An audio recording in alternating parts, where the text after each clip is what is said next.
Welcome to Post Wrestling's Wrestle Kingdom 15 Primer. I am John Pollock, and joining me, Ting and W.H. Park to navigate through 2 nights of New Japan at the Tokyo Dome, a pair of events that the three of us attended earlier this year. We will not be going this year. WH was like, I'm done. I'm moving away from Japan. Now back property of Canada. WH, thank you very much for joining Wei and I. Oh, thank you for having me. See, I was gonna do some Japanese greeting, but you've ruined that, John. But it's okay. Your passport is Canadian now, so you can maybe work in some, I don't know, some references to Harvey's, some Tim Hortons. I was there yesterday. I got some Timbits. It's nice. Yeah, even during a lockdown, don't worry, Tim Hortons does not shut down. No, it was busy. It's an essential service. Are you kidding me? It's crazy when you're out walking, like how, I don't know what your areas are like, the two of you, but man, it's like the random like place that is open. It's everything else is totally shut down this week. I think the combination of the lockdown, the holidays, and just, I'm not chancing it, everywhere is closed around me. It's nice to see all the dispensaries are still open as well. Those have windows open where literally people are like calling you to. One has a big sign, "Happy Chronica," and you can just walk up to the window and purchase. So the essential services are a go. But also a go is Wrestle Kingdom this year, which I guess at some point last year we were questioning, would they go ahead with not just one night at the Tokyo Dome, but 2 nights, as we are days away from the back-to-back nights at the Tokyo Dome. What are your thoughts about running 2 nights, and also given kind of what the New Japan product has been like since the return earlier this year? Yeah, my thoughts on running 2 nights was it was probably a situation that they, had initially set out to do partially through the year as a means to kind of account for the limited capacity. And I think seeing the way things have turned out, perhaps, things are far more limited than they even imagined. So I can't really tell you their mindset at this point. It probably is just like, let's get through these shows and try to get as many people into those seats as we possibly can, which unfortunately at this point is not a whole lot. Yeah, WH, when you look at the 2-night cards, obviously they were dealt a difficult hand this year. I'm sure a year ago, if you were forecasting 2 nights at the Tokyo Dome, these wouldn't be the cards. I mean, they are operating from a more limited roster. Given what they have had, I mean, this has been the scenario for a while. I don't think too many expected that they would have these slew of foreigners or different options. I mean, where's your interest level for this year's Wrestle Kingdom? I was actually going to say maybe we should change this to the Wrestle Inoue primer, because like I just don't have so much enthusiasm for the promotion in general because of things that happened since their comeback with Evil as champion, with a lot of the nonsense with Jay White winning the G1 briefcase and things like that. It's just a big turnoff for me. And looking at this card, like I think there will be good matches. I will watch it. And I think when I watch some matches, I'd be like, oh, that was really good. I really enjoyed that. But do I feel any excitement going into it? Not really.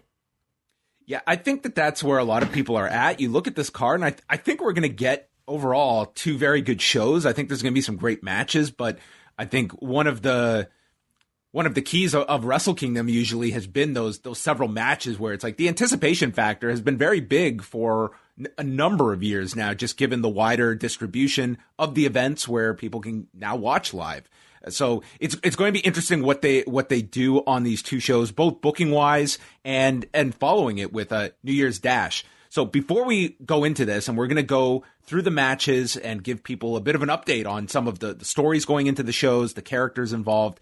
Next week, our coverage of Wrestle Kingdom 15, we will be doing shows on Monday and Tuesday for members of the Post Wrestling Cafe. All levels of the cafe will have access to our post shows, as Wei and I will be reviewing each card pretty much right after they conclude. I will be watching these live. I don't know how I will be watching these live, but somehow this is going to be the ultimate test. I think that this will be tougher than trying to read 50 books in a year.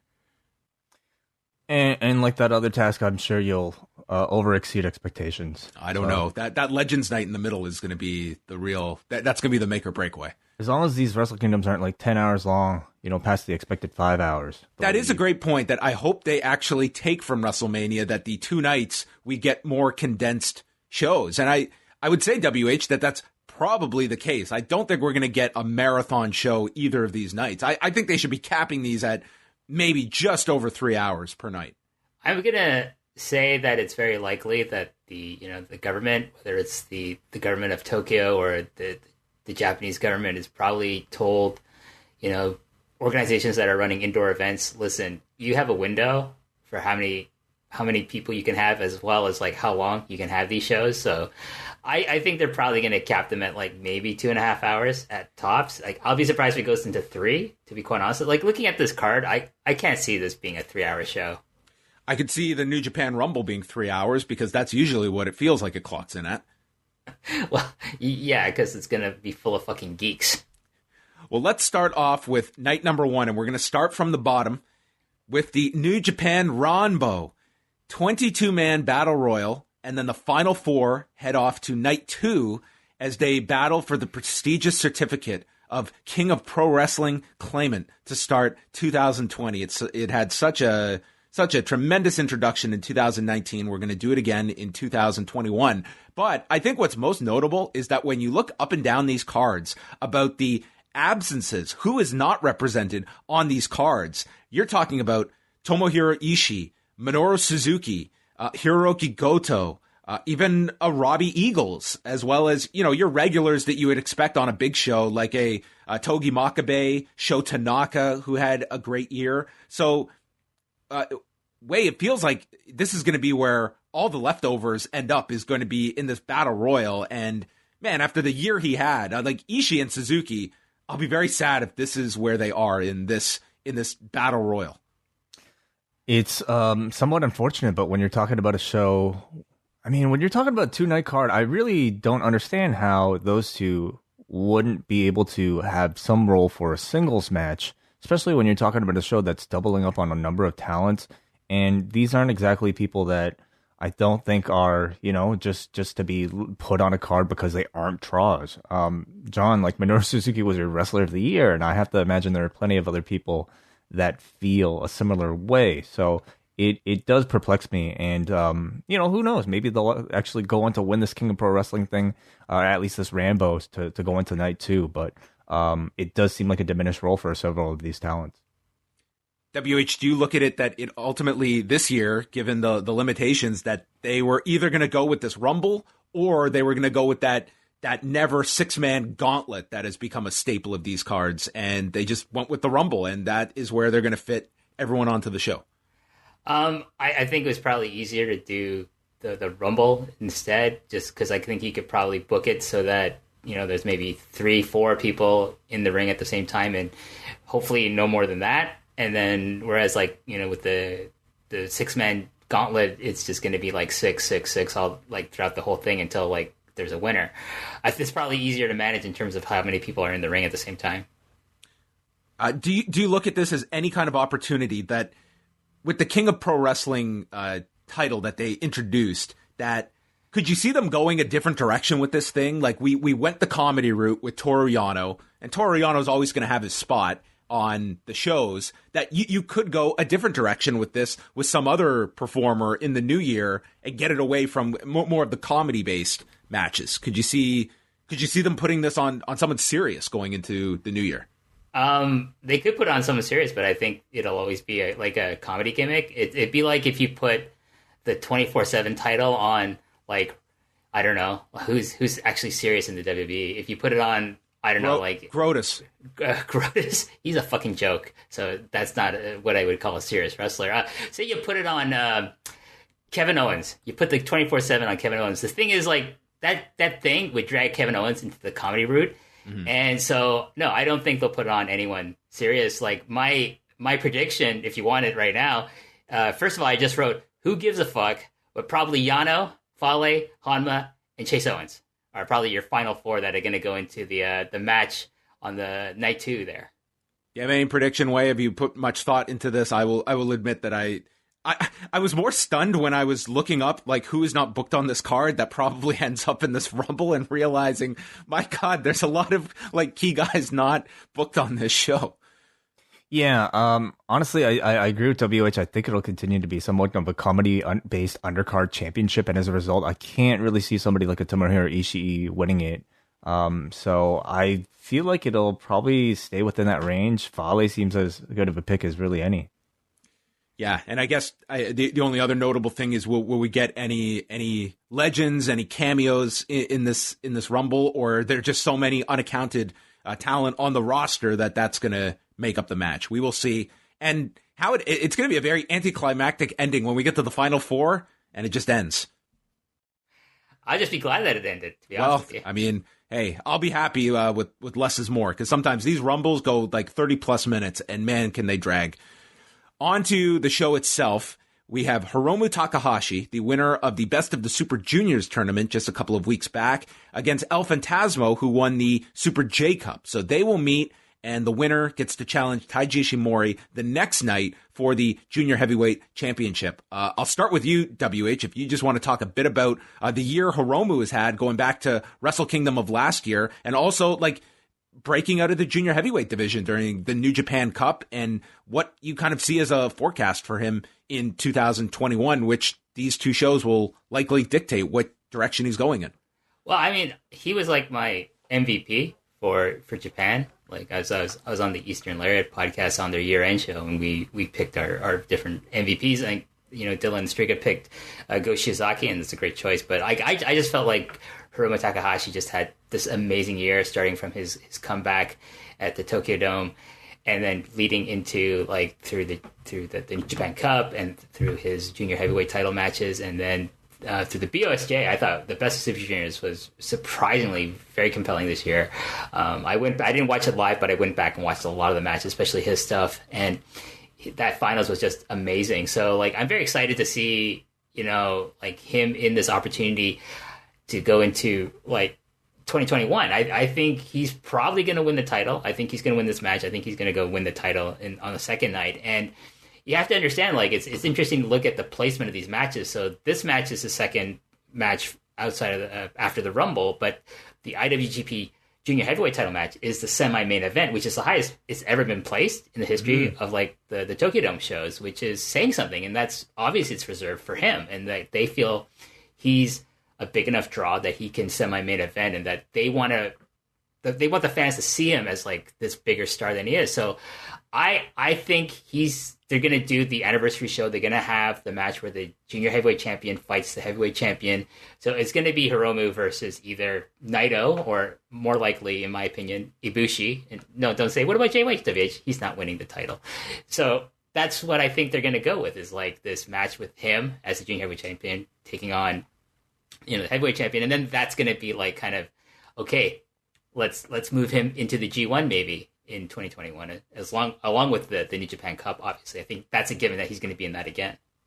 Yeah, I mean, when you look at Hiromu's year, it's, I think, just because of the nature of all the like everything with the pandemic and New Japan just trying to run. One of the stories lost this year was his comeback. That you go back to the match he had with Ospreay at the Dome, then his New Japan Cup run, where he got the match with Ishii, he went through Honma, Yano, Ishii before losing to Okada. Then he had the Best of the Super Juniors, which he was excellent in, capped off by one of the best matches this year with El Desperado. Like, Hiromu had a great year just by regular standards, and more so when you take into account the injury that he was coming back from. Like, this was a rather remarkable comeback way.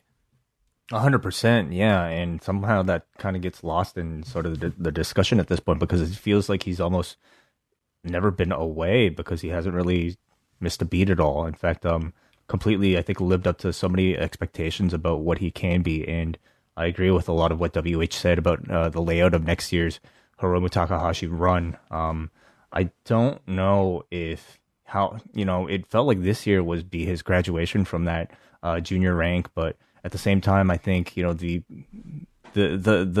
end picture of him holding that big championship, triumphant win over Taiji Ishimori at the end, perhaps too good to give up at this point. So, I definitely think he'll probably win this one and then move on to win the next one as well.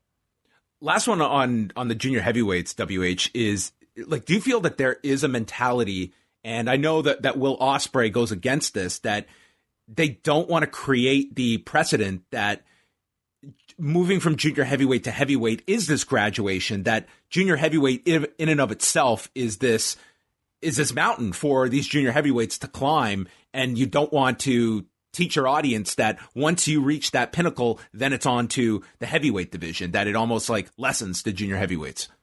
But I mean, there's a precedent that's been set since the 70s for this. Like, look at people like Tatsumi Fujinami, Hiroshi Hase. Like, they were all junior heavyweights, and then they didn't become big stars until they graduated into the heavyweight division. Like, look at Shinjiro Otani. He felt like he needed to graduate, or they felt he needed to graduate from being an amazing junior to being kind of a lackluster heavyweight when he first became a heavyweight in New Japan. And then he had to go to 0-1 to actually just become a main eventer in a smaller company. But no, like, they look at it like, why move Ospreay then? He would have been perfectly fine as a junior heavyweight then. So no, I don't believe that.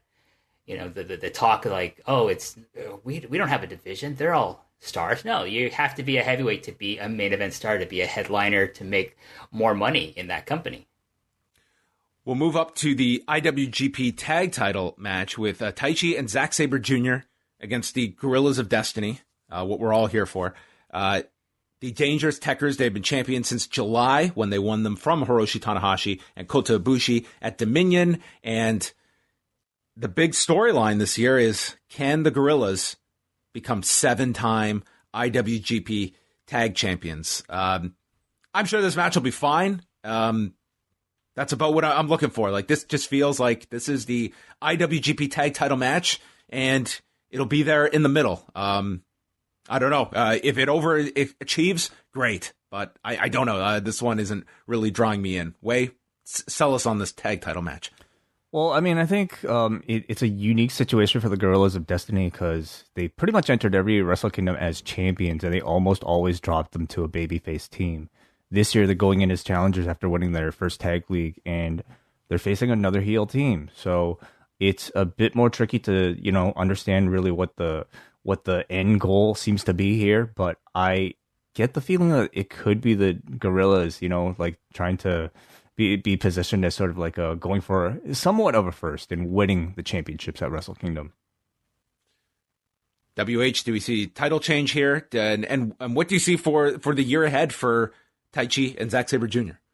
Well, I mean, there's some interesting stats going into this match, actually. So Guerrillas of Destiny have never won as a team inside the Tokyo Dome.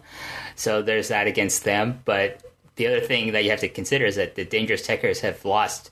They're 0-3 against GOD in the past. So it's kind of interesting. I think that's great to create interest of who's going to win. But I think, Taichi and Saber have been on a tear as a tag team, and they're a lot fresher as champions than GOD are. 7 times if they win, they're going to be 7-time champions. That's not fresh. That's just boring.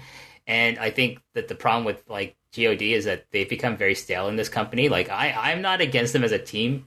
I actually think if they went somewhere else, they would boost any tag team division that they joined, and it would be really good for them as well. So yeah, I think it's better to keep the belts on the Tekkers. So that's who I'm going to go with as winning. And I think New Japan management probably sees it the same way. The briefcase will be defended by Kenta against replacement Satoshi Kojima. This was going to be Juice Robinson's spot, but he fractured his orbital bone. What did you think about the decision to go with a 50-year-old Satoshi Kojima? And I mean, there's parts of me that I'm very interested to see what this match looks like. I guess the question will be, are they going to have the time to really have that kind of a match, or are you expecting this to be 9-10 minutes and that'll be about it? Well, I think it's an improvement, to be honest with you. I've not been very impressed with Juice Robinson's output in the ring. I think he's very much been slotted in the spot that he's in, and he knows it, so he's not going to work beyond his spot. Whereas Kojima is like, hey, shit, I'm on Wrestle Kingdom. So I know he's going to go in there with Kenta, who also likes to like work stiff, that these two are just going to beat the shit out of each other. I have this as my sleeper match of the night. This could be like surprise a lot of people. Like this is like the biggest match Kojima's had in years. I think like for Kenta, like when he's in there with someone like Kojima or someone like Goto or something like that, similar, like who just likes to work snug and likes to, you know, just lay the shit in, right? Like he's just gonna be like, oh yeah, fuck yeah, and he's great at like these backstage promos. Like he's one of my highlights of New Japan. The backstage promos, he really builds interest in, like, he's been building interest in this Moxley match that may never happen, which is amazing to me. And I think, that being said, that seems to be the big story, that New Japan really, really wants that match. So I don't see Kenta losing that briefcase. I think they're going to have a great match, and I think, you know, Kenta's going to continue carrying. I hope did he get it fixed? I haven't watched recently, because I hope he got that briefcase fixed at least. I think it's still beat up. Like, well, it's nasty. Yes, the Kenta John Moxley match is very much New Japan's Tony Ferguson, Habib Nurmagomedov, where we don't know if we will ever get this match. I guess, the big question is, might Kenta just open up the briefcase and there is the United States title? Probably not at this point. I mean, if really all, I guess, avenues are exhausted, maybe a few months from now, and they can't get John Moxley to wrestle a match. You literally could have done the promo where John Moxley says, I've just found out I'm having a baby, and hands over the briefcase with the title to Kenta. And and that's it. That's your explanation. And they hug, and yeah, it's all really weird. I don't know. Part of me feels like they wouldn't have pushed it this far to Wrestle Kingdom, only to do that in January or February.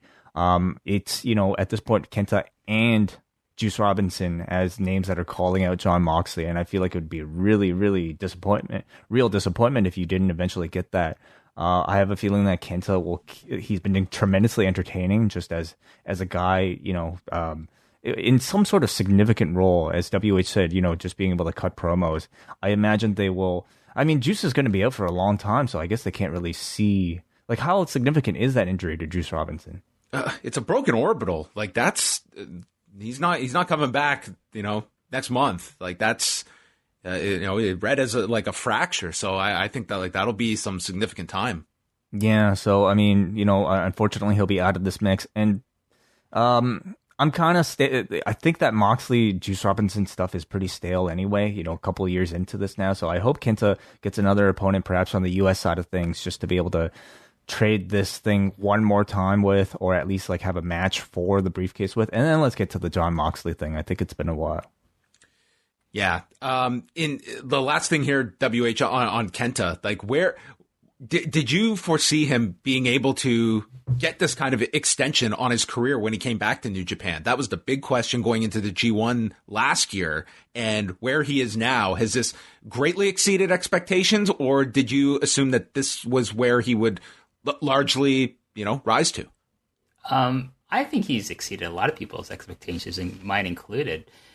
His return to Japan in New Japan Pro Wrestling had kind of like its peaks and valleys. Like, I thought he did really well in his first G1 for the most part, but then like he kind of floundered for a little while. And then I liked the program he had with Naito earlier this year, you know, following Wrestle Kingdom, and he seemed to be like really poised. And then, you know, the lockdown in Japan happened, and he was stuck over in Florida with his family, and he just was able to return now. But like, I think he's one of the highest, to be honest with you. Like, you know, from his wrestling, I think he's been really good in the ring, like, considering all his physical limitations, and his promos. Like, he's just one of the most compelling characters. Like, to me, he's like one of the few heels in that company that I feel is like actually a good heel and not some, you know, buffoonish cartoon character. So I see 2021. I'm excited to see where he goes. I do hope he gets the match with Moxley. Like, if I'm New Japan, even if it's on fucking Dynamite, just do it.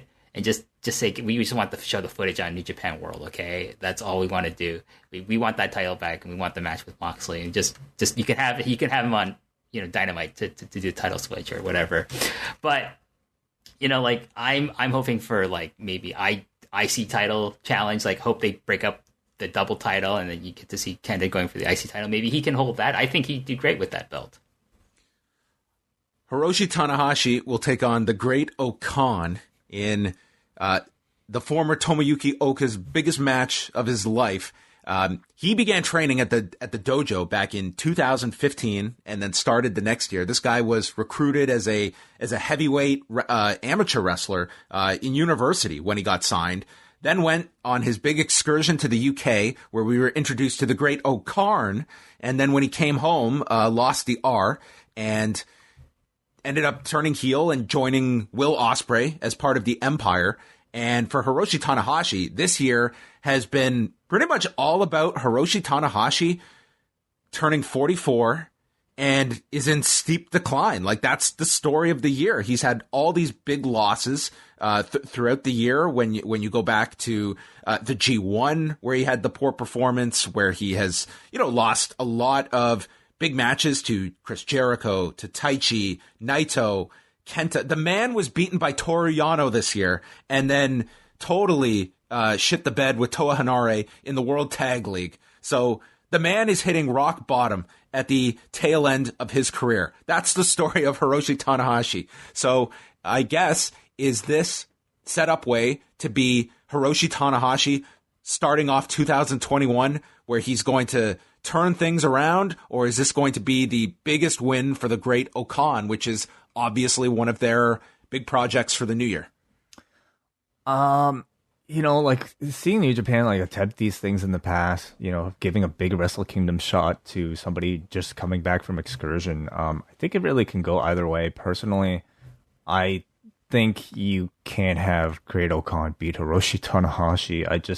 I just don't think the guy is really ready for that spot. Despite the spotlight here, I think you're at least maybe a few years away, or at least just some character reiterations away from this being a compelling enough storyline. Even if he did beat Hiroshi Tanahashi, I don't think automatically the audience will start to take this guy as any sort of like believable threat. The 44-year-old thing, I think at this point is really just like Tanahashi's gimmick. I mean, you see the guy walk around, he clearly looks past his prime, but in that same sort of like limitation comes great ability to tell story, especially for a guy of his talent and his ability. So you will probably continue to see him like get his knees all messed up throughout the match and try to sell them as expertly as he can, but only to come out with a victory at the end of it all. So it's his only Wrestle Kingdom match. I think he ends with a happy ending.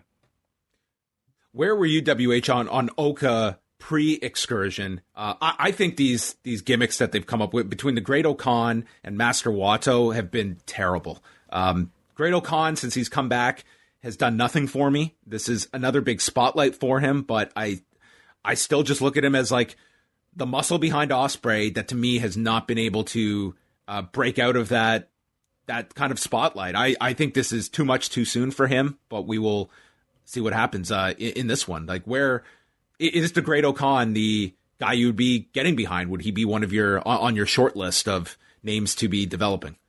Well, I think this is kind of a work in progress. Obviously, I think them going from like the baggy pants that he was wearing to trunks to kind of more play up like kind of his amateur legit background is a good sign. I think they're gonna like tone down probably like a lot of the screaming and the references to Killer Khan down the line, where it's probably just going to be something that he does once in a while.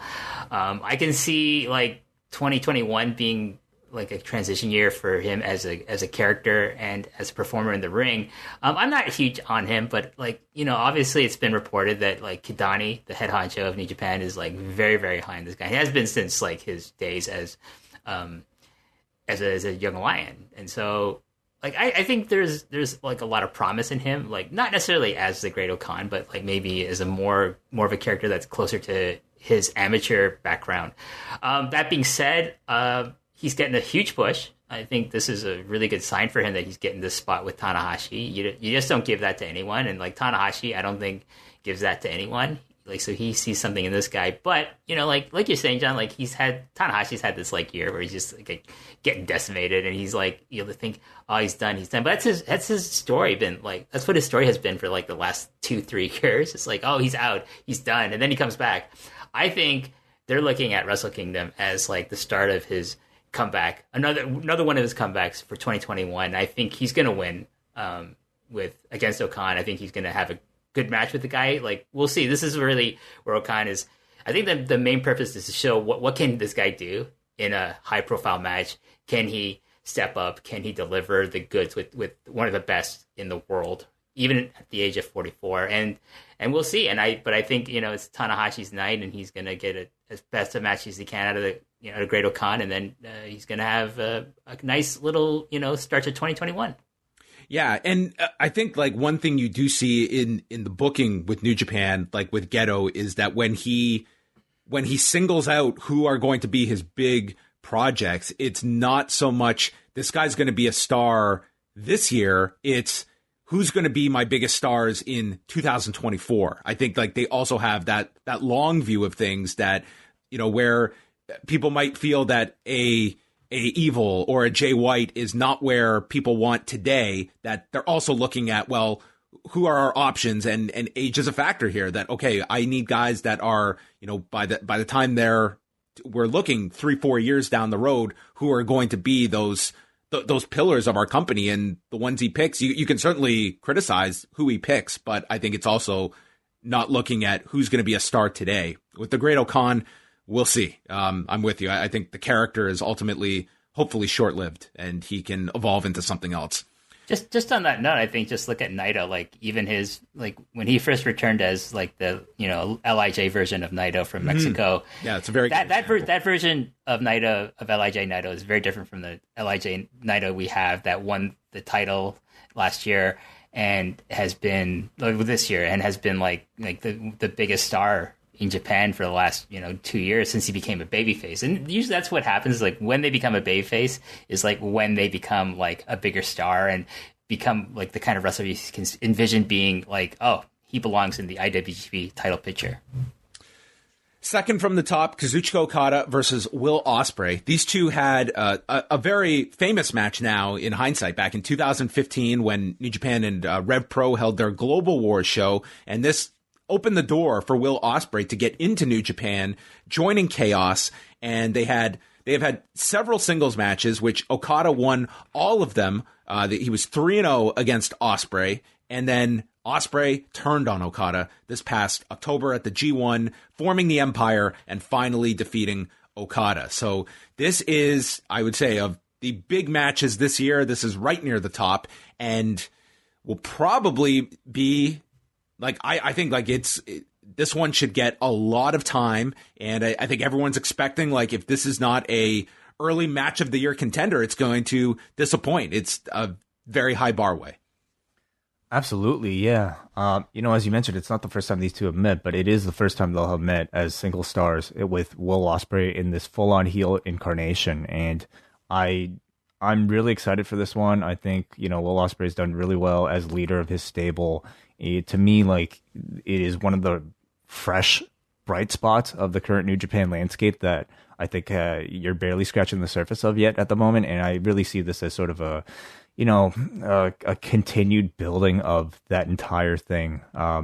It's honestly perhaps maybe one of the deeper stories of all the bouts on both shows. You know, you have Will Ospreay here claiming that Okada has been holding him down for years. Relatively simple story, but in that it's also, you know, a former sibling rivalry and now a younger brother trying to overshadow or step out of the shadow of the younger brother stepping out of the shadow of his older brother. So I'm excited for this one. WH, where do you see this direction going, especially with the Empire and how they have placed Will Ospreay into this prominent role? I think if there's any match that could go either way on night one, it's this one. Like, there's something to be said for, like, you know, like continuing kind of like the momentum like that Ospreay has had since forming the Empire and becoming a heel character in New Japan.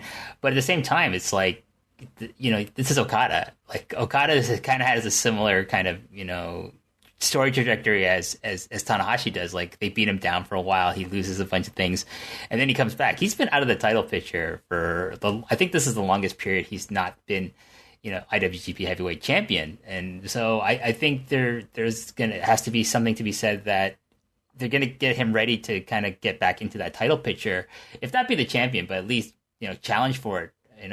Whoever the champion is next year, that beating Ospreay is going to lead into that kind of a program. Like, but at the same time, it's like, well, Ospreay needs, with this win over Okada would be like the biggest thing ever to happen to him in his career, and it's going to be the thing that launches him into the IWGP Heavyweight title picture as well. So again, I see it going either way, but I'm giving the edge a little bit to Okada, because at the end of the day, he's the golden boy in New Japan, and he's the one that they all depend on to carry the company still for the next 5 years.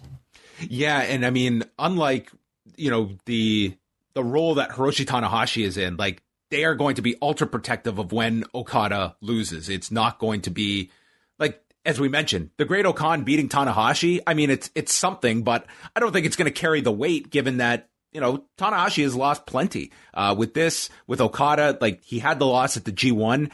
I kind of have a hard time imagining that he loses a second time to Ospreay, but I mean, Ospreay is like going to be one of their major heels for the year and years to come potentially. So this should be an excellent match on paper, and I think it's going to also be the one that's going to have the highest expectation level, maybe of either night. And that takes us to the main event for the double championship, with Tetsuya Naito defending against Kota Ibushi. All time, they have had 8 singles matches that Ibushi has won 5 of. The last one being that absolutely horrifying match at Dominion 2019, where Tetsuya Naito was suplexed Ibushi onto the edge of the apron, and it was among the sickest things I have ever seen, with a replay that I cannot believe that we had a person walking after this particular suplex. So they've kept this off for a year and a half, and here we are. And this year feels all about Kota Ibushi reeling from last year's double losses at Wrestle Kingdom on both nights to Okada and Jay White, and this year going for that redemption. WH does this. Like, the story seems to lead that Kota Ibushi wins this double championship, but they have also come up with different swerves along the way. Do you expect any? I mean, it's always possible. Like, look at the path Naito took to get to this past January's Wrestle Kingdom. So he there's the off chance that Ibushi's going to lose, but I don't think that's going to happen. Like, I think one thing that you can count on with Geto is that he loves his tropes. And one of his favorite tropes is the redemption story. Like, Kota Ibushi, one of their biggest stars, getting beat consistently since last January is like perfect Geto story. Like, to the point where, like, he likes to, kind of dovetail all these kind of big losses for someone into a Wrestle Kingdom match. And what better way to for him to be redeemed than to beat Naito, who he lost to last year, and then to beat Jay White, who, he lost a briefcase to for this title shot. So, I mean, that's Ibushi. It's Ibushi's night. Like, it's Ibushi's weekend, for God's sake. So, no, I think I'm fairly confident that Kota Ibushi is walking out with the double titles on January 4th. Wait, do you see a similar scenario? And what did you think about this year's hook for 2 nights to headline the Tokyo Dome? Last year, we had the chase for the double championship. This year, it really seems centered around Kota Ibushi being crowned double champion, but putting Jay White there as trying to make it as believable as possible that he could end the plans, or that Ibushi somehow comes up short again. Yeah, the way they got to sort of the double gold dash little mini tournament this year, I feel like was certainly less than ideal. And again, makes me wonder how far in the cards this whole thing was, of even doing Wrestle Kingdom over 2 nights. But like so many things of wrestling, all of the world this year, I think, they're certainly just trying to do the best with what they have. And if that means having Kota Ibushi lose a briefcase during some sort of, like, I don't know, lesser show in order to just win it back at the end, It's fine. It's fine. It's certainly not as bad as like, John Morrison cashing in the Money in the Bank briefcase for the Miz, and then Adam Pearce just handing the briefcase back to the Miz at the end of it all. WH, I'll catch you up later. And so I think it will be completely like this entire thing about Kota Ibushi ascending to be God. I don't think you're going to not get at the end of this Wrestle Kingdom, especially when you put him through 2 G1 wins. I mean, 3 G1 finalists, and still being unable to win the championship at the end of it all. To me, that's almost like a little too much to give to put the guy through without having him succeed at the end. So I have to imagine that this will be that ending, and it's probably going to take a hell of a risky performance from both men to get there. Yeah, that's. I think they're going to go insane in this match. I think that this is like there was a lot of uneasiness after that Dominion match. I don't see them going any less in this match. If anything, it's going to be amplified for the stakes of this match and headlining the Dome. I mean, I was at that live, John, and and I didn't get to see from the angle I was at. I didn't see the spot live, but we watched it on the monitor, the replay, and I can tell you, everyone I was sitting with was just like aghast. Like we were like, "Is he okay? Was she okay?" I remember like even during the Madison Square Garden show when these two had a match, like feeling incredibly concerned at that time. So this is this will be the 9th match between these two and the highest profile. So you could definitely expect maybe a couple head drops here and there. So I hope that they're safe, because one of these two, very likely Kota Ibushi, will have to wrestle again the very next night.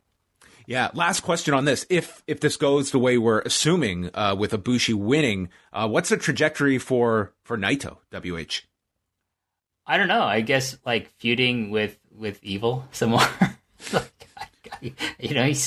He's gonna. I cannot take that for another year. I think he's gonna be put not on the back burner, but like kind of face down. Like whereas I think Okada's gonna kind of rise up the ladder a bit, whereas Naito's gonna be kind of upper mid card, and then like get him ready. But also you gotta keep in mind, like Naito's like how I forget how old he's 40, close to 40 or over, and he's got like shit knees now. Like his knees are in terrible condition. So I think he's probably gonna they probably phase him down a bit. Maybe I wouldn't mind putting him in a tag team with like Shingo or even like Sonata or something like that, make them tag champions or something like that, and then you could give him a bit of a break, and then phase him back into the title picture. But like the thing is with like Naito, just being in a program with him makes you know what I mean? Like he's one of those guys that doesn't need the belt anymore. Like he can just be Naito, and you can feud with Naito, and it means something. It's like feuding with Okada and Tanahashi. He's in that stratosphere where his name alone is valuable. Yeah, he's 38, but to your point, like he is, on top of like the major knee surgery he had, that was 8 years ago. I mean, he is just, beaten his body down by 38 at this point. I would very much like to see, and I'm not expecting it in this match, certainly, but to me, it's like the 35-minute main events from Naito, to me, I just think he would have gained a lot more if he just had kind of like your 18 to 22-minute main events. I think he is custom made for that pace, because the longer pace matches with Naito, I found to be very tough this year. Oh yeah, I never want to see anything more than 22 minutes from him. Like I'm sure the Ibushi match, if it goes a little long, it'll be fine. I'm not looking at this one, but by and large, as a rule, because this one will be, these last two matches, I guess it's going to be interesting to see how much time is allotted, because in a regular year, you would expect 30, 35 for each of these. Yeah, definitely. We'll see. Like, again, I do think there's probably time restrictions placed on New Japan by the building and by the government. So that takes us to night 2, and it's going to be 2 Stardom Dark matches this year, as opposed to the one we had this past year. So the first one features Saya Kamitani, Azumi, and World of Stardom champion Utami Hayashishida, representing Queen's Quest, against Maika, Natsupoi, and Himeka, as well as Mayu Iwatani and Tam Nakano against Suri and Wonder of Stardom champion Julia. So WH, to our knowledge, like these will not be available on New Japan World. Maybe they pop up on Stardom World at some point. And I guess as you look at this, is like, what is the value that Stardom is getting out of this beyond, that fans are going to see this live? What do you see as like this relationship? Like, will this evolve, or is this kind of the extent of things that'll be dark matches on, your yearly, or maybe sprinkled out throughout the year on big shows? I don't know what their deal with whatever television outlet that they're on, like Stardom, is right now. Like, but I can imagine it when it expires that New Japan's gonna like Bushiroad's just gonna come in there and say, listen, they're gonna be our fucking broadcast. Whether that's on New Japan World, they keep Stardom World, I don't know. But like, I think what you're gonna see is very much a similar relationship that like Tokyo Joshi Pro Res has with DDT under the Cyber Agent or Cyber Fight umbrella now. Like, it's all gonna be cut, condensed into one streaming umbrella. So I think they're just waiting for that. This is probably going to be on hold until that happens, or they're probably just going to release some kind of DVD, Blu-ray down the line, like, 5 years in the making, like the best of Stardom at the Tokyo Dome or something like that, to maybe launch a Stardom channel on, like Bushiroad streaming, where the fuck it's going to be called. But that's what I think that is. Like, it's on hold. This relationship is they get to get the exposure in front of these fans for these dark matches that we'll eventually see. What I want to talk about is, like, you notice who's in these matches. Like, both matches feature members of Donna Del Mundo, yeah, which is like, that's their big project. Like, Julia is like their project. You can tell, like, that she, even before Hana Kimura passed away this year, she was one of like the four that was going to be like the project. Like, of course, Hana passed away, unfortunately, and Arasaka Hoshiki retired, unfortunately, and they're very much missed. But like, between Mayu and Julia, who were part of the the other two in that quartet, it's like Julia who's got more of a shine, even though she's the IC champion, so to speak, as opposed to Mayu, who was the world champion in the company. I think Julia got more of a spotlight, and I think that's deliberate. I think she's the one they see as like, she's going to be our international star. She's the one who's going to get us into like other markets, because like people are going to be latching onto her kind of very, very model-esque looks and like, and her talent and her charisma that she has in spades. I think she's a great wrestler. I think she's a great personality. Like, she's our marquee person that we're going to draw more fans into our company. And I think it's deliberate that they want her to kind of capture other, like the woman audience that's very elusive for Joshi in general, but in Stardom, it seems in particular. Just because we haven't had a chance to talk about this week, and this centers around Stardom, was at their Korakuen Hall show earlier this week after the main event where B. Priestley and Konami won the Goddesses of Stardom tag titles. Nanae Takahashi and Yoshiko stormed the ring, and they shot a big angle. And for those that maybe are not familiar with the backstory of Yoshiko's exit and the match with Aki Yasukawa, can you just explain why this is such a controversial choice to utilize Yoshiko, and what you think this is building to for Stardom? Well, I mean, I think it's building towards their Budokan anniversary show. They feel they need to draw upon a larger audience beyond their own, the fandom of Stardom. And using Yoshiko is probably the best way to do that. She is a big star in independent Joshi, as well as being a massive star on TikTok with her baking videos. Like, I didn't know this. Like, people point this out to me. Like, she's got like a massive following on TikTok. And, so there's also the history. Like, you mentioned it, John, like the incident, the ugly match incident between Yoshiko and Aki Yasukawa, where, she was champion. Yoshiko was the World of Stardom champion, and Act was going to challenge for that belt. And then at some point in that match, things devolved, and Yoshiko shot on her, and she beat the shit out of her. Like, if you have seen, I don't recommend you go see the pictures of Yasukawa's face afterwards, but I have. It's a horrifying. The injuries are brutal that come out of this.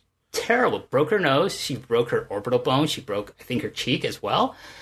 And she left wrestling right soon after. Like, she just kind of had a couple more matches, and then she just left wrestling. I gotta say, had to do with like her previous history of her previous medical history, as well as this incident. But like, she left. Nanae Takahashi was a founder of Stardom, and she left to support Yoshiko because they banned her. They said, we don't want you in this company anymore. And so they formed Seadring, which is like Nanae Takahashi's promotion. You know, Yoshiko's been the top star of that company since its inception. And so, like, to draw upon, like, having this interpromotional match, but also, like, you got to keep in mind, Mayu Iwatani is Stardom. Like, she was in the company when that happened. And so, like, she, in Yoshiko's absence, like, she became, like, the biggest star when Io Shirai left and when Kairi Hojo became Kairi Sane in WWE. That Mayu was then slated to become, like, what her nickname is, the icon of Stardom. So you have this representative of Stardom taking on, like, this exiled outlaw in Yoshiko, and you create this dynamic, like, with all this history between Stardom itself and with Yoshiko and Nanae Takahashi. And I think it's working. I think it created a lot of buzz for the company, and it's gonna draw as many people as they can get into the Budokan for that anniversary show. Yeah, they're running Budokan Hall in March. That's for the 10th anniversary show, and that certainly seemed to be the tease of where they're going with her promo referring to Mayu at the end of that. So that's the Stardom representation on this show. But again, these will be dark matches that are not going to be broadcast. Then it's the 4-way for the King of Pro Wrestling title. That will likely kick off the show. And then the IWGP Junior Heavyweight Tag titles will be defended by El Desperado and Yoshinobu Kanemaru against Ryusuke Taguchi. And Master Wato walks into the Tokyo Dome. But this is also the first significant match since El Desperado had that incredible final with Hiromu Takahashi. And I guess, Wei, like, where are you looking at El Desperado here for the new year? Because he feels like he has so much momentum behind him after that final, even in defeat, that do you see him kind of branching away from a tag team? I don't know. I certainly hope so, given the amount of, like, buzz coming off of that match, and given, I think, just the push that he received in the tournament itself. But I feel like we tend to see these very kind of prolonged, like, pushes, especially if you're talking about somebody's graduation from, like, a junior heavyweight to, like, a heavyweight spot. And I certainly hope so. I think, like, the lack of mobility in the division is always something that to me makes the division kind of stale. Like, it's always a certain cycling of names in that mix, and I would certainly hope that El Desperado, again, coming off of, like, the incredible performance in a match that was actually topping several people's match of the year list, that he would at least get some recognition that he's not just destined to stay as the junior tag team wrestler. I think, like, this could be a really entertaining match. I hate the Master Wato gimmick, but I love this wrestler because I thought he had so much promise, and I think he's just so bogged down by this silly character that was funny for about a minute, and then we realized that this is what he's got to perform as. Well, I mean, here's the thing with, like, Desperado and Kanemaru are, like, low key one of the best tag teams in the world. I have enjoyed their output as a tag team. So I think they're going to drag something good out of Wato, and, you know, Taguchi usually delivers in big spots. Like, so I think he's probably going to bring the goods as well. So I think this will be actually a very good match. My thing is like, but why these two? Like, where's Sho Tanaka and where's Rob Eagles? Like, I would rather you guys, okay, Rob Eagles doesn't have anything. Sho Tanaka doesn't have anything. They're both members of Chaos. They're both Chaos Juniors. Why not have them be in this title match? It would be much better. And I really think, like, Sho Tanaka is getting screwed. Like, just like Suzuki's getting screwed and, like, Ishii's getting screwed out of good spots on this show. And he's going to get regulated to this stupid Ranbo on the first night. We're never going to see him for the rest of the 2 days. And it's just a shame. And, like, I don't think Master Wato deserves it. He has shit the bed since he's come back. He has, like, in the ring, he doesn't like this gimmick. You can tell his heart's not into wrestling as Master Wato. So, you know, why reward him with a big spot? Give it to Sho Tanaka. Give it to Robbie Eagles. Make them... You'd have a way fucking better match. Well, it's... Sho Tanaka to me was... They put him there in the New Japan Cup, but it just seems since it's kind of like the WWE solution when one guy gets injured in a tag team, like the other just sort of is put on hold until their partner's ready to come back. And I think honestly, like, you're at a point where Show has like outgrown that team, and yeah, like not really represented here unless maybe he's going to be your king of pro wrestling, WH. Oh God, I hope not. They'll give him a crown. Listen, Yano's winning that because I have a theory that Geto has run a huge fucking tab at Yano's restaurant that he has to pay off by giving Yano like some decent mid-card spots. Well, I'm waiting for the decent spot with this King of Pro Wrestling title. I'm not the biggest fan of it, but we'll see what they do with it here. Shingo Takagi defends the Never Openweight Championship against Jeff Cobb. This is Takagi's second reign as champion after defeating Minoru Suzuki at Power Struggle. Cobb held this title for a month in 2019 where he beat Will Ospreay at Madison Square Garden, but then lost it to Taichi the very next month. He has now aligned himself with Ospreay as part of the Empire. So another big opportunity for Jeff Cobb, where I think it's been inconsistent. Like there's certain times where you're looking at him like this is going to be his blast off point in New Japan and doesn't quite deliver. And then there's others where you're kind of sleeping on him and he reminds you of, just what a talent he is. But I would say it's been an inconsistent run. Shingo, on the other hand, I think, was solid this past year. I think you could make a strong argument of this would have been a very different year for New Japan if he was tapped on the shoulder instead of Evil. But he was not. He was like, you kind of saw the delineation of priorities there. But here we are with Takagi and Jeff Cobb. Well, we'll start with you, Wei, with your thoughts on this match. And is this solidifying Jeff Cobb by putting a championship on him alongside Ospreay? Yeah. Well, first of all, it's like it was kind of interesting to me that this is like both men's first singles match at Wrestle Kingdom, and for Shingo Takagi in particular, who I feel like has been for quite some time like one of the very special talents that whenever we talk about one of these cards lately, always stands out. Every single G1 card that this man is involved in, he is always a standout performer. So the fact that this is his first Wrestle Kingdom singles match, I think, first of all, I think you will get his best, and as a result, I don't think this will be one of those kind of Jeff Cobb performances that we'll be looking back on and maybe having less or at least like more mediocre opinions about. I think this will be a very significant match for both men. For Jeff Cobb, it's huge. It's like being able to wrestle on the biggest stage perhaps of his entire career up until this point. So I definitely think that both men will be at their very best. I think it'll be very hard hitting, and I think at the end of it, I see Shingo Takagi retaining it just because I feel you have a bit more to springboard off of after Wrestle Kingdom.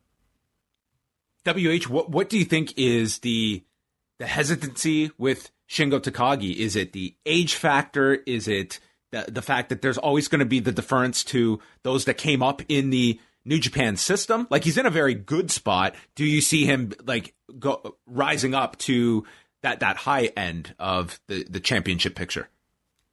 I think it's possible he could challenge for it. I don't know if he'd ever win it. I think the factors that you laid out, like his age and that, for a lot of people, and maybe including New Japan management, he's a Dragon Gate guy. Mm-hmm. And like he might always be looked at as primarily a Dragon Gate guy that wrestles in New Japan. Who knows? Like, I think he'd be great as IWGP champion, but I'm a huge Shingo fan. I have been for like the last 20 years. So I think, this is a good spot for Cobb. He's pinned Shingo twice this year. Like, he pinned him in the G1 and he pinned him in the World Tag League.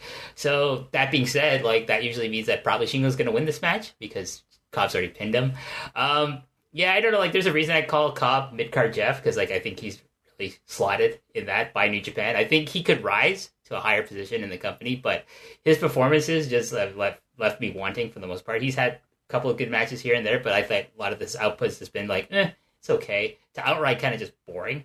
But like I said, like these two, great chemistry. Shingo Takagi is a guy who can carry almost anyone in wrestling. So this should be an awesome match. I think if given like 15 minutes, give him 15 minutes, and I'm going to probably be on the edge of my seat, like, watching this with, like, bated breath. But I'm going to go with Shingo. I think he's better off in this role as a never-weight champion and never open-weight champion. And, like, Cobb is just the muscle for Ospreay. Like, that's his role. And it's a nice bone to throw the guy, but that's it. Well, if this next match gets 27 minutes, which is what it got in the B block final, WH might be at the edge of a cliff. It's Evil versus Sonata. I think this really represents things of Evil was the project in 2020, and I think you could certainly look at it that it was not a successful one, at least now. Does he eventually grow into that role? Potentially, but I didn't think they came close to hitting it out of the park with Evil this past year. And I think the placement here, like, this is fine. It's a matchup of significance given the former partners in a big Tokyo Dome match together. I actually think there's some positive to the fact that this is more of an under the radar match, that maybe they can come out and just have a terrific performance together, and we will see WH if some of your favorite tropes are part of this match or not. I think that's going to dictate people's feelings here. But I know some really enjoyed the B block final, but I did not think it worked all that well. I did not enjoy that match. I thought it went way too long. And I don't see this one coming close, though, to 27 minutes. No, I can see it being maybe 15. Like, I hope it's 15. I hope it's less than that. Evil's been terrible all year. One of the worst IWGP champions in the history of that title. And considering like some of the stuff that happened in the early 2000s, that's saying something. Sonata's finally showed some fire since he started in New Japan with his interactions with Evil recently. But again, we'll see what happens in the match itself. My prediction is Evil. I think he's going to win it because I still think, Geto is very high on him. And I think he's probably going to get one of the first title shots against Ibushi. So, got to be Evil. Yeah, I mean, coming out of this, you do need to set up, a big challenger for one of the New Beginning shows. And if you think that Ibushi is leaving, Evil's probably going to be one of those candidates, if not the top one way. Yeah, I just see, up and down this card, you're getting a lot of babyface wins. So perhaps, an Evil match, an Evil victory at the end of it all maybe is due. I just feel like, man, I look back at like this past year, and I think Sonata he's always to me on the cusp of somebody who I think they're going to be escalating to that next level. And seeing him in a spot like this, and us talking about him potentially having to lose to Evil in a scenario, do you guys think that this past year has been a productive one for his growth? No, not at all. I think he's been stagnated, to be honest with you. And like him getting, the spot in the G1 finals is just like, okay, it's nice, but I don't, he's done nothing as a performer to really kind of, elevate himself in the eyes of the fans, in my opinion, at least. Maybe the Japanese fans, because he's always been popular with them, but to a larger fan base, maybe no. Yeah, I think it's, going to be a real challenge when it comes to elevating talent to that high level, because I think the bar has been set very, very high that, cracking into that elite group is going to be very difficult to do. And I think these two are prime examples of ones that, these have been, for Sonata, like it's been several years with the whole Okada chase, and then putting that into overdrive with Evil this past year. We've seen like the slow build for Sonata and the rocket launcher that Evil got, and I don't think either has really cracked into that upper echelon. And they're not even like, age is not really a factor here. Like, these are relatively young guys. Like, Evil's 33, Sonata's about to turn 33, but in terms of years that these fans have seen them in these positions, like, those have added up. And I don't know. I don't know if I would be putting my money down that long term either of these will ultimately get to that destination, that they will find themselves in that poor Goto. He's always the example, but in that Goto role of, kind of someone that they're great compliments on a card. You can heat them up for a title challenger if you need one for a month, but being the guy, I don't know if either of these two ultimately make it, because as you said, WH, a babyface run for Evil may not ever happen with that name. No, well, they tried, but, didn't stick, So, Junior Heavyweight Championship match. Taiji Ishimori defends either against Hiromu Takahashi or El Phantasmo. I think we're all leaning towards Hiromu here, which means Phantasmo maybe links up with Dick Togo and low blows Hiromu and then goes to face Taiji Ishimori. We'll see.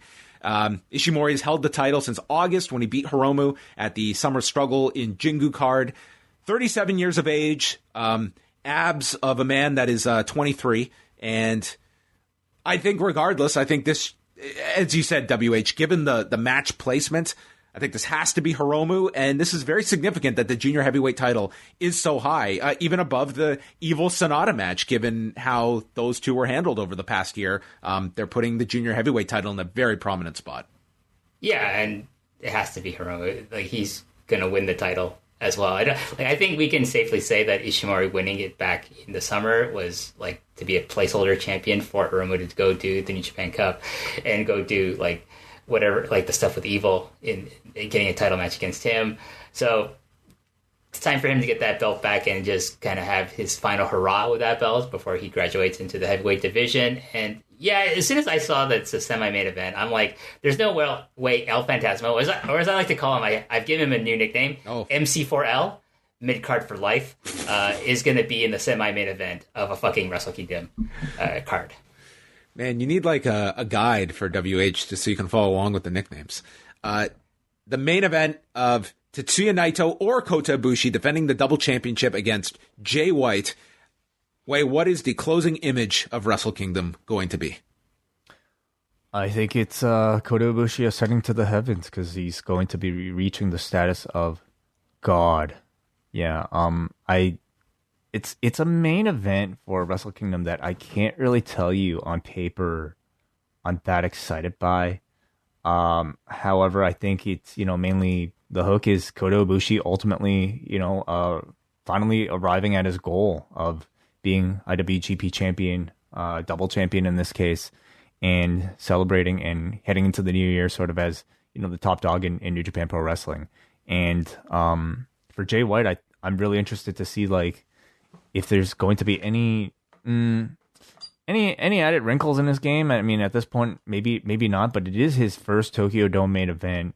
And I think this year, since his return, I've actually been quite impressed at his character work, even in his in-ring style. To me, it's like reached the point now where it's unique enough and it's captivating enough that I'm at least looking forward to seeing what a Kota Ibushi match with Jay White, in the Tokyo Dome main event might look like. So I have a feeling you might not agree with me, WH. I'm writing a late letter to Santa and say, bring me a late Christmas present, Santa, and give me a Jay White match, not a Switchblade match, because like I do think under the Switchblade character is a really good wrestler named Jay White that can come out sometimes, but it's not often you see it. I'm hoping this is one of the rare occasions that we do see it.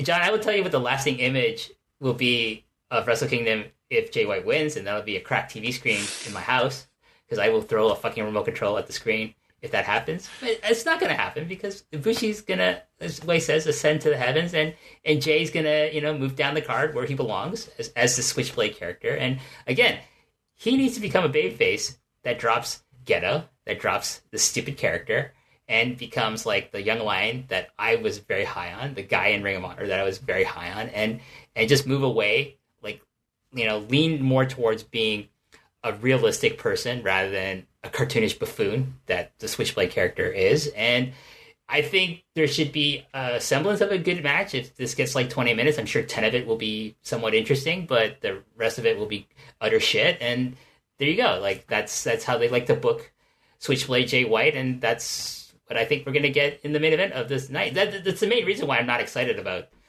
the overall weekend, to be quite honest with you. Well, I'm sure you'll be in a better mood at New Year's Dash when Kota comes out for his big celebration at the end of the night, and then the lights go out, and there on the screen is your pal Ken. Ken-chan, yeah.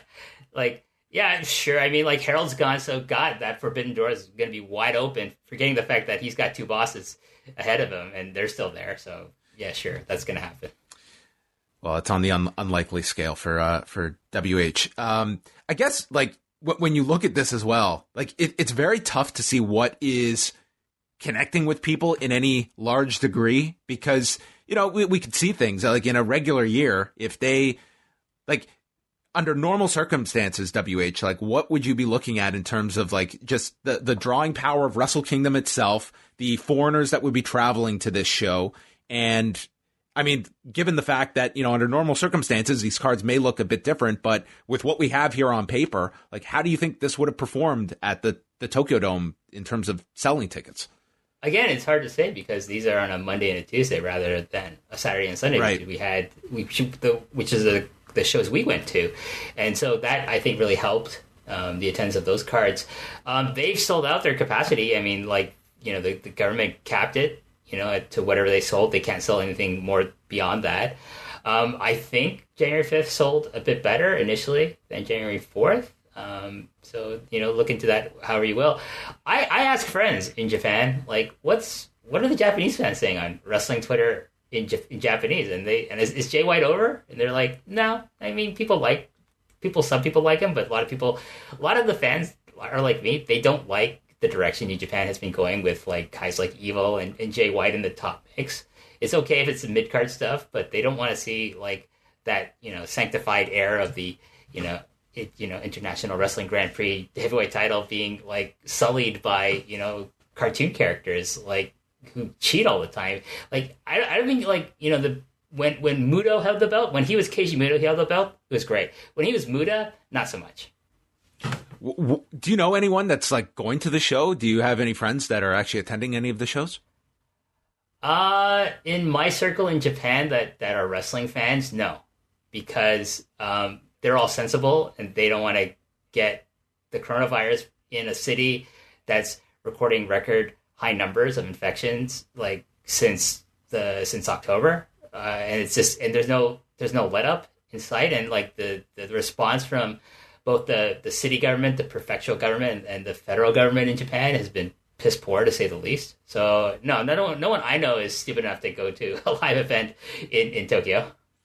In theory, this should help New Japan World this year more than others. We saw that effect that WrestleMania had this last year, where that network number went up significantly with the 2-night deal. So I mean, that would be one interesting number to see, what kind of impact New Japan World has for this year's Wrestle Kingdom shows. But John, that being said, you look at attendances for anything at Korakuen Hall or even some of the bigger shows that New Japan has held, with the cap that they have on these shows, that they still do pretty well. Visually, I'm looking at these shows, I'm I am surprised every time I see any show in Japan that it has the number of people that it does.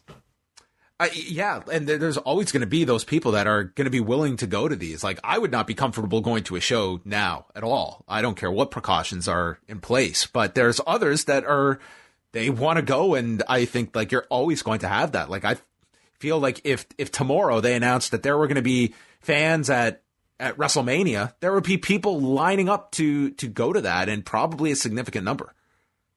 Definitely. I think you're going to see nice visuals, as far as the crowd attendance goes on both nights of Wrestle Kingdom. So yeah, how visually do you think it's going to look, Way, in terms of 5,000 people in a Tokyo Dome setting, of how they kind of dress up the dome?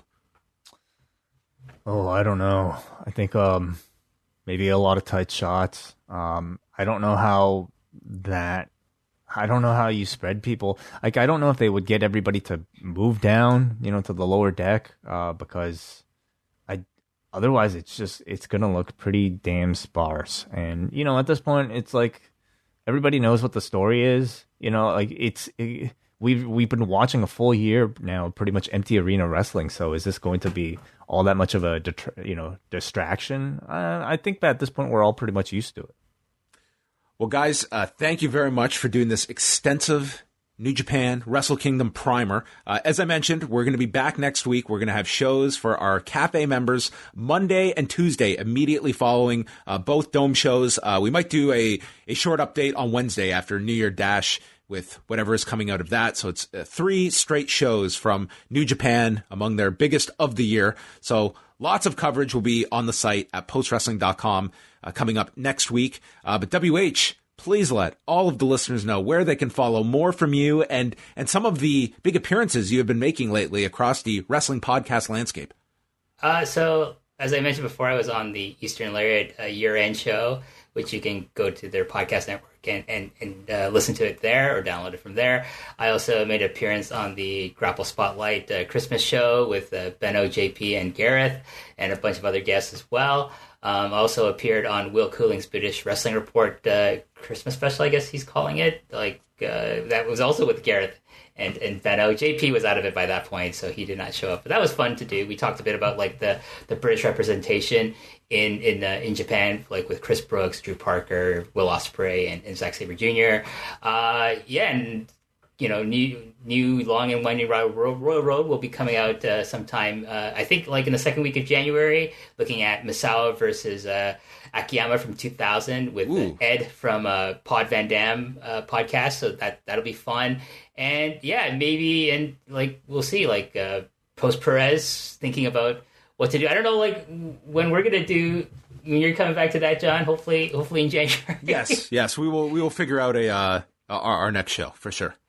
But definitely, Post Perez coming back next month as well with John Pollock and myself, and maybe we're still talking about maybe you're gonna add some Post Perez to the schedule, maybe another show every month. We'll see what happens with that. We're still in negotiations. These are big talks. A lot of money has to change hands here. You know what I'm saying? Well, everyone, enjoy the rest of your New Year's Day and weekend before Monday hits. My last question: Are you going to be watching this live, WH? I'll probably watch it when I wake up around 9 a.m. I don't think I'm going to wake up to watch it live. I just don't feel the excitement for it this year to do that. Well, I can't imagine you waking up on the Tuesday morning and somehow you just open up your browser and there's Jay White with the confetti. Oh, no. It's off to the 2021's already off to a bad start if that happens. But maybe you can convert, your daughter into becoming a New Japan fan early, John. She can watch it with you. I don't know about that. We'll see. We'll see. All right. Well, thank you everybody for tuning in. This was always a fun preview of these shows coming up, and we will see what is delivered next week with Wrestle Kingdom 15. For WH Way, I am John. Thank you for listening.